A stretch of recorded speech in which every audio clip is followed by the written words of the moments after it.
나으리 고기는 억지로 낚는 것이 아니옵니다. 기다릴 줄 알아야 하지요. 허름한 삼배도포를 걸친 노인이 낚싯대를 들이우며 중얼거렸습니다. 그 옆에 앉은 사람은 다름 아닌 조선의 임금 영조였습니다. 과연 이 노인은 누구이며 임금은 그날 낚시터에서 무엇을 낚아 올린 걸까요? 자, 그럼 오늘도 감동적인 옛날 이야기 지금 바로 시작합니다. 옛날 옛적 한양 경복궁 깊은 곳에 밤마다 홀로 촛불을 켜고 앉아있는 임금이 있었습니다. 조선의 21번째 임금 영조였습니다. 용상은 높고 화려했지만 그 위에 앉은 임금의 얼굴에는 늘 그늘이 드리워 있었습니다. 신하들은 허리를 굽혀 아뢰었고 내관들은 숨을 죽이며 발소리를 죽였습니다. 전하, 오늘도 수라를 드시지 않으셨사옵니다. 물렀거라 짧은 한마디였습니다. 영조는 창밖을 바라보았습니다. 궁궐 담장 너머로 한강 물줄기가 보일 듯 말 듯 이어졌고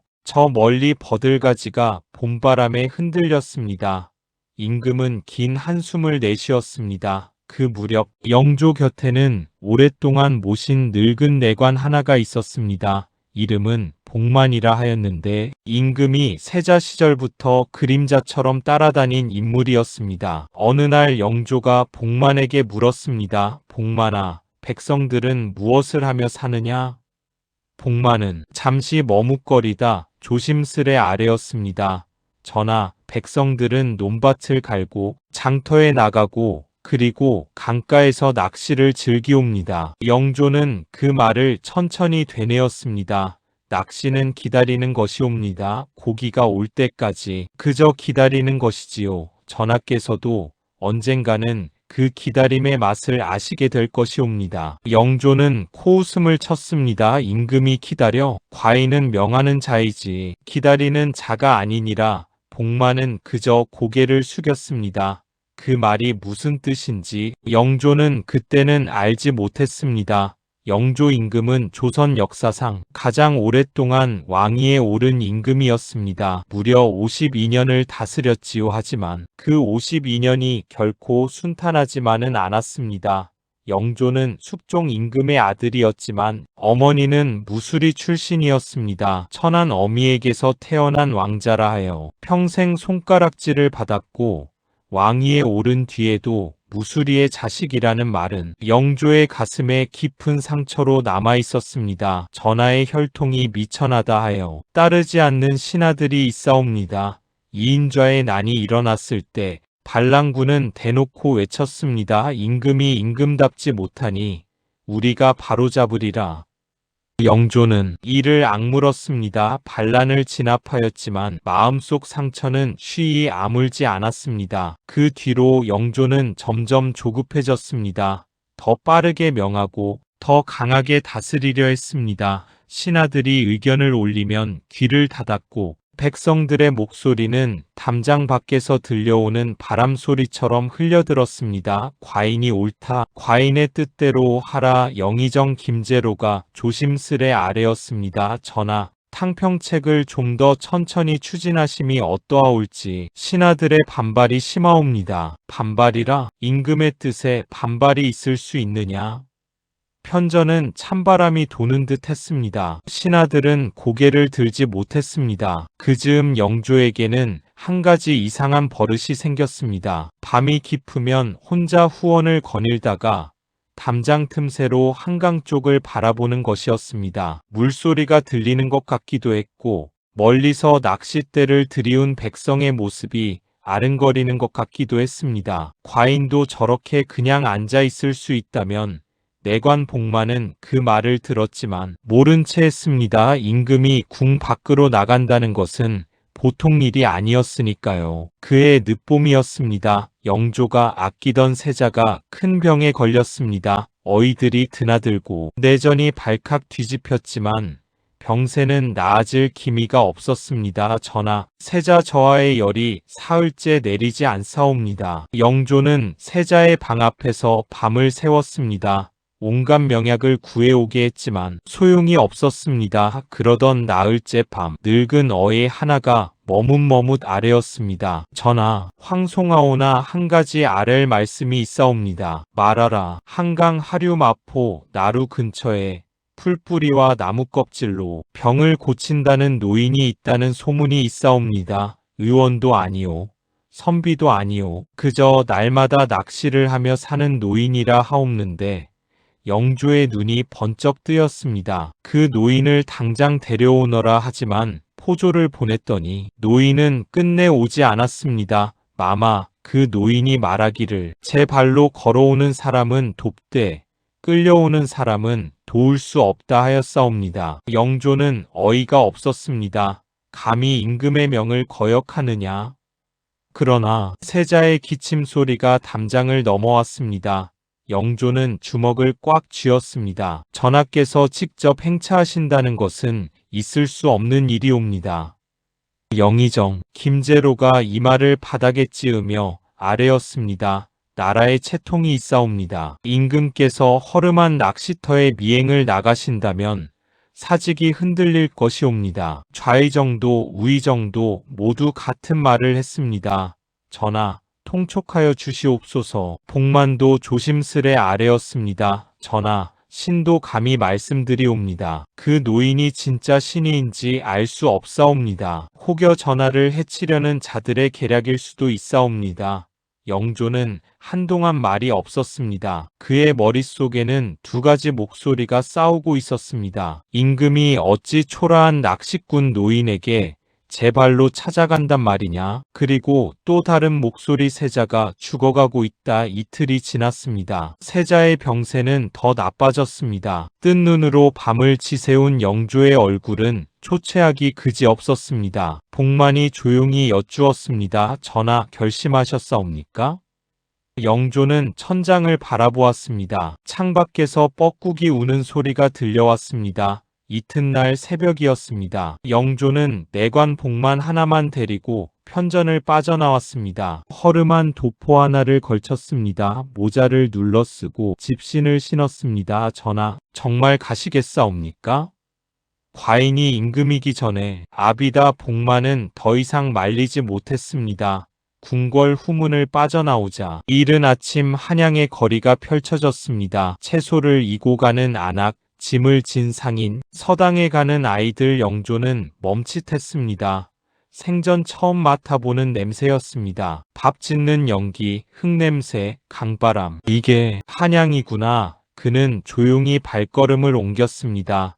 마포 나루를 향해. 마포 나루 강가에는 이른 아침부터 낚싯대를 들이운 노인이 하나 있었습니다. 나이는 70은 좋게 넘어 보였습니다. 삼배 도포는 낡고 색이 바랬으며 집신은 뒤꿈치가 달아 있었습니다. 하지만 그 눈빛만은 달랐습니다. 강물을 바라보는 눈이 맑고 고요하기가 가을 하늘 같았습니다. 영조가 다가가 옆에 앉았습니다.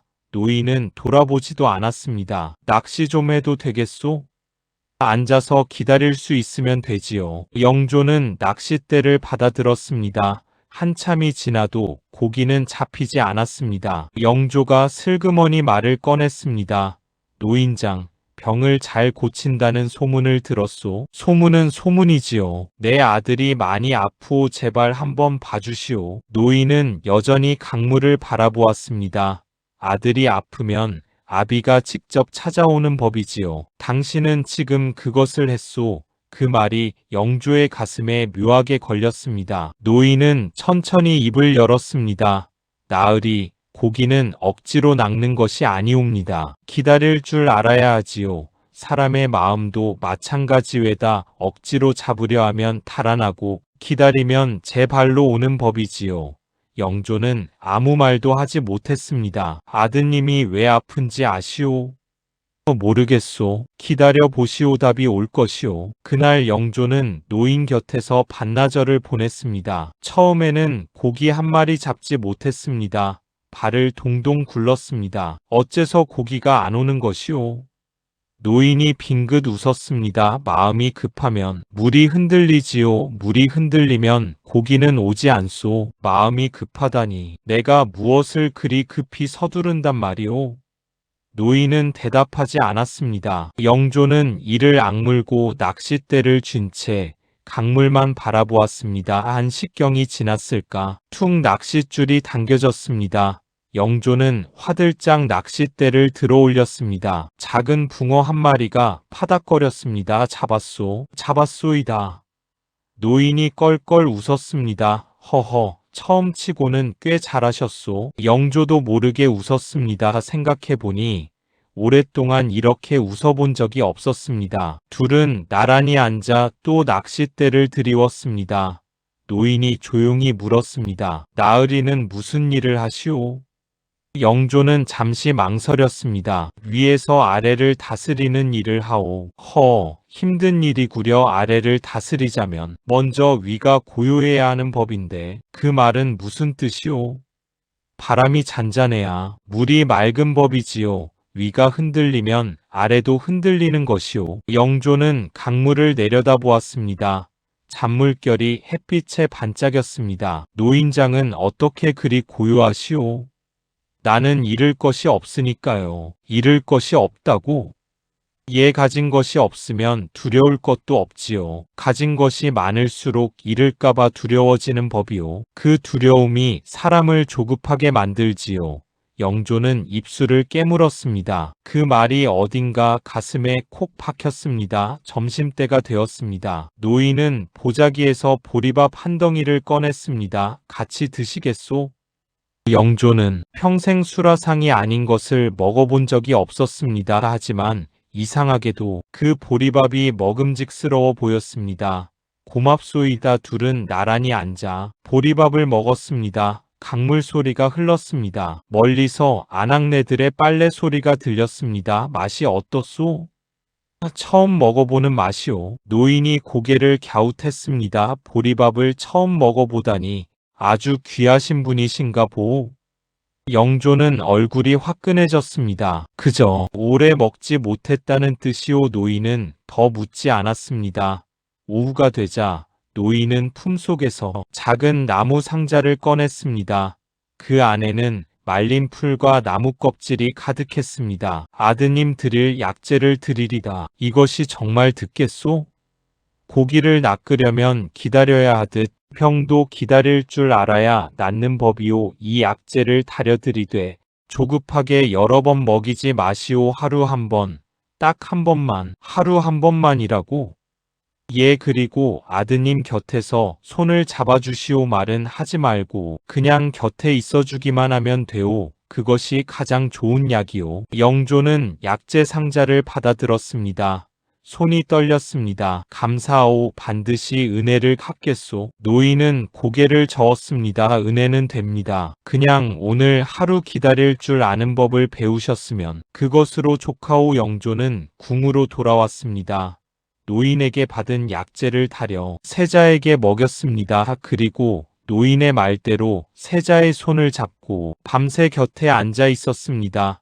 아무 말도 하지 않았습니다. 명령도 걱정도 재촉도 없이 그냥 아비로서 그냥 곁에 있었습니다. 이튿날 아침 세자의 열이 내렸습니다. 전하, 세자 저하의 열이 내렸사옵니다. 어이가 달려와 아뢰었습니다. 영조는 눈을 감았습니다. 눈물이 흘러내렸습니다. 신하들은 감격했습니다. 성은이 망극하옵니다. 하늘이 전하를 도왔사옵니다.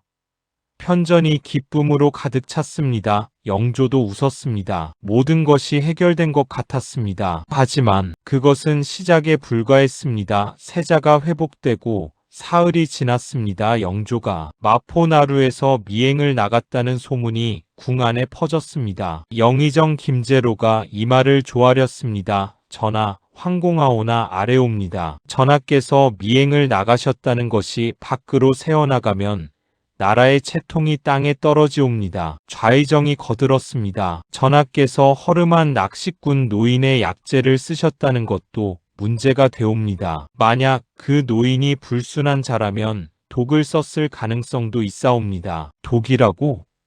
영조의 얼굴이 굳었습니다. 세자 저하의 병세가 갑자기 나아진 것도 석연치 않사옵니다. 혹여 처음에 병을 신고 나중에 고치는 척한 것이 아닌지 그 노인을 당장 잡아오너라. 영조는 자신도 모르게 명했습니다. 포졸들이 마포나루로 달려갔습니다. 그런데 이번에도 노인은 잡히지 않았습니다. 마마, 노인이 사라졌사옵니다. 근처 사람들에게 물었으나 아무도 모른다 하옵니다. 사라졌다고? 영조는 자리에서 일어났습니다. 다시 찾아라. 한양 안을 샅샅이 뒤져라. 그 즈음 조정에는 더 심각한 문제가 불거졌습니다. 탕평책에 반대하는 신하들이 노인 사건을 빌미로 영조를 압박하기 시작했습니다. 전하께서 신하의 말을 듣지 않으시고 독단으로 미행을 나가시어 검증되지 않은 자의 약재를 세자께 먹이셨사옵니다. 이것이 임금의 도리이옵니까? 세자 저하께서 병이 든 것도 전하의 너무 엄격한 교육 탓이라는 말이 있사옵니다. 영조는 벌떡 일어났습니다. 닥쳐라. 그러나 신하들은 물러서지 않았습니다. 밤이 되었습니다. 영조는 다시 편전에 홀로 앉았습니다. 낮에 신하들 말이 머릿속을 맴돌았습니다. 세자가 병든 것이 나 때문이란 말이냐? 내가 너무 엄하게 대했단 말이냐? 그때 복만이 조심스레 들어왔습니다. 전하, 한 가지 더 아랠 것이 있사옵니다. 무엇이냐? 세자 저하께서 전하가 무섭다 하셨다 하옵니다. 어이가 병상에서 들었다고 하옵니다. 무섭다고?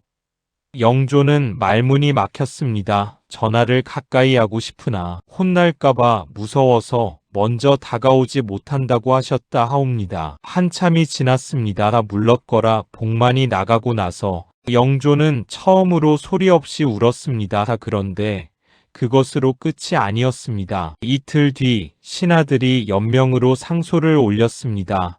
전하의 탕평책을 거두어 주시옵소서. 그리하지 않으시면 신들은 조정에 나올 수 없사옵니다. 조정이 텅 비었습니다. 신하들이 집단으로 물러난 것이었습니다. 나라가 멈춰버렸습니다. 영조는 홀로 용상에 앉아 있었습니다. 탕평책도 세자도 낚시터 노인도 모든 것이 뒤엉켜 영조를 옥죄었습니다. 과인이 잘못된 것이냐? 아무도 대답하지 않았습니다. 그날 밤 복만이 다시 찾아왔습니다. 얼굴이 하얗게 질려 있었습니다. 전하, 세자 저하께서 다시 쓰러지셨사옵니다. 뭐라고? 영조는 벌떡 일어섰습니다. 세자의 방으로 달려갔습니다. 세자는 열이 펄펄 끓으며 헛소리를 했습니다. 아바마마 무섭습니다. 아바마마. 영조는 그 자리에서 주저앉았습니다. 어이들이 달려왔지만 속수무책이었습니다. 전하, 이번 병세는 처음보다 훨씬 중하옵니다. 마포나루의 노인은 사라지고 없었습니다.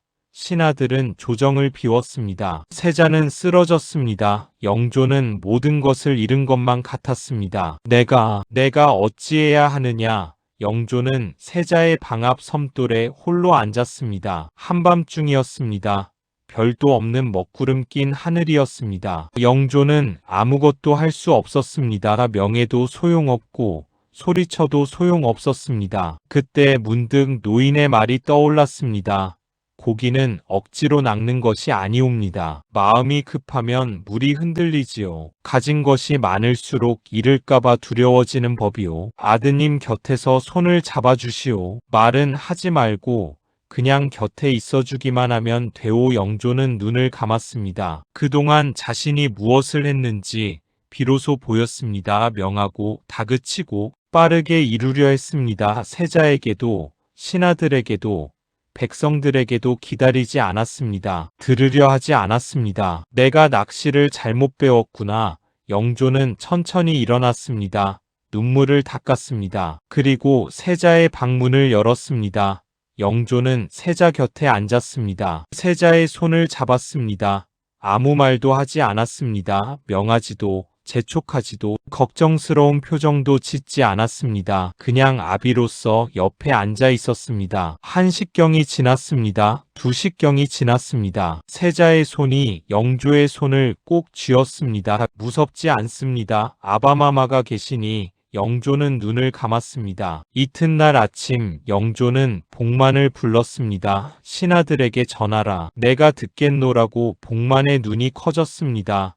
조정으로 돌아오라 청하라. 그들의 말을 들을 것이니 전하. 그리고 탕평책은 천천히 가겠다. 억지로 잡으려 하면 달아나는 법이니 신하들이 조정으로 돌아왔습니다. 영조는 용상에서 내려와 신하들 앞에 섰습니다. 신하들은 어리둥절했습니다. 임금이 용상에서 내려온 것은 전례가 없는 일이었습니다. 과인이 그동안 너무 급했소. 영조의 목소리는 낮고 고요했습니다. 임금이 옳다하여 모든 것을 한꺼번에 밀어붙이는 것이 능사가 아님을 이제야 알겠소. 경들의 말을 듣겠소. 천천히 가겠소. 신하들은 고개를 숙였습니다. 영의정 김제로의 눈시울이 붉어졌습니다. 전하 황공하옵니다. 그날부터 조정이 달라졌습니다.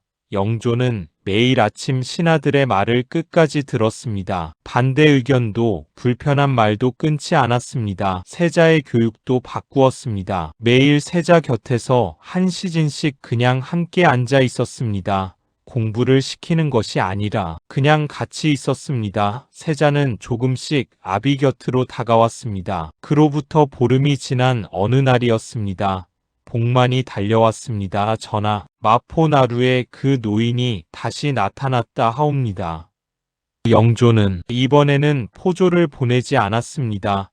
홀로 도포를 걸치고 집신을 신었습니다. 마포나루에 도착하니 노인은 여전히 낚싯대를 들이우고 있었습니다. 영조가 다가가 옆에 앉았습니다. 다시 왔소. 노인이 빙긋 웃었습니다. 기다렸소이다. 노인장, 한 가지 물어봐도 되겠소? 말씀해 보시오. 노인장은 내가 누군지 알고 있었소? 노인은 한동안 강물을 바라보았습니다. 그리고 조용히 말했습니다. 처음 오셨을 때부터 알았지요. 그렇다면 왜 아무 말도 하지 않았소? 임금이든 백성이든 낚시 앞에서는 다 똑같이 기다려야 하는 법이오. 신분이 무슨 소용이겠소. 영조는 한동안 말을 잇지 못했습니다. 고맙소이다. 아드님은 어떻소? 많이 나아졌소. 요즘은 나를 보면 웃는다오. 노인이 껄껄 웃었습니다. 그거 잘됐구려. 둘은 나란히 낚싯대를 들이웠습니다. 강물이 햇빛에 반짝였습니다. 오래지 않아 영조의 낚싯줄이 당겨졌습니다. 이번에는 제법 큰 물고기였습니다. 잡았소. 노인이 고개를 끄덕였습니다. 마음이 고요하니 고기도 오는구려. 영조는 그 말에 조용히 웃었습니다. 세월이 흘렀습니다. 영조는 그 뒤로도 가끔 마포나루를 찾았습니다. 물론 그 노인은 다시 만나지 못했습니다. 하지만 영조는 혼자서도 낚싯대를 들이우고 강가에 앉아 있을 줄 알게 되었습니다. 조정에서도 마찬가지였습니다. 신하들의 말을 끝까지 들었고 천천히 생각하고 천천히 결정했습니다. 탕평책은 조금씩 뿌리를 내렸습니다. 세자는 씩씩하게 자랐습니다. 어느 봄날 세자가 영조 곁에 나란히 앉아 낚싯대를 들이우며 물었습니다. 아바마마, 낚시가 이렇게 재미있는 것인 줄 몰랐사옵니다. 영조가 웃으며 말했습니다. 기다릴 줄 알면 다 재미있는 법이다. 강물은 오늘도 유유히 흘렀습니다. 궁궐 담장 안에서 밤마다 홀로 앉아 촛불을 켜던 임금은 이제 봄 강가에서 아들과 나란히 낚싯대를 들이우는 아비가 되어 있었습니다. 기다릴 줄 아는 사람이 결국 가장 큰 것을 낚는 법입니다. 명하는 자리에 있다고 하여 모든 것을 빠르게 가질 수는 없는 것이지요. 영조 임금이 낚시터에서 낚아 올린 것은 물고기가 아니라 바로 기다림의 지혜였습니다. 지금 화면에 나오는 더 재미있는 영상들도 함께 해주세요. 그럼 모두 행복한 하루 보내세요. 감사합니다.